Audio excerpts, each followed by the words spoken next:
More US based e-learning platform. మీరు కూడా slot book చేసుకోవాలంటే ఈ నెంబర్కి కాల్ చేయండి.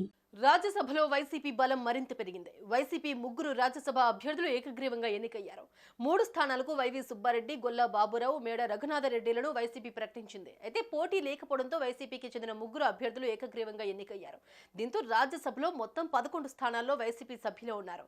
తాజాగా సంఖ్యాబలంతో వైసీపీ రాజ్యసభలో తొలి 4 పార్టీలో ఒకటిగా చేరనుంది. రాజ్యసభ ఎన్నికల్లో ఆంధ్రప్రదేశ్లోని 3 రాజ్యసభ స్థానాలను వైసీపీ ఏకగ్రీవంగా దక్కించుకుంది. వైసీపీ అభ్యర్థులుగా గొల్లా బాబురావు, వైవి సుబ్బారెడ్డి, మేడ రఘునాథరెడ్డి నామినేషన్లు వేశారు.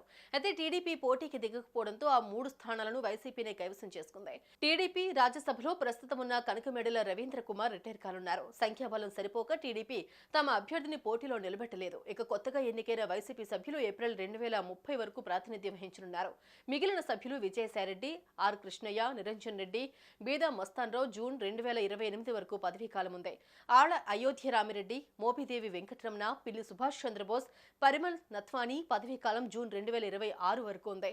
మరోవైపు రాజ్యసభలో టీడీపీ అభ్యర్థులు లేకపోవడంతో ఆ పార్టీ ప్రాతినిధ్యం కోల్పోయింది. ఈ 3 స్థానాల గెలుపుతో వైఎస్ఆర్సీపీ రాజ్యసభ సభ్యుల సంఖ్య 11కు చేరుకుంది. మరోవైపు టీడీపీ ఏర్పడిన 41 ఏళ్ల తర్వాత రాజ్యసభలో ఆ పార్టీ సభ్యులు లేని పరిస్థితి వచ్చింది.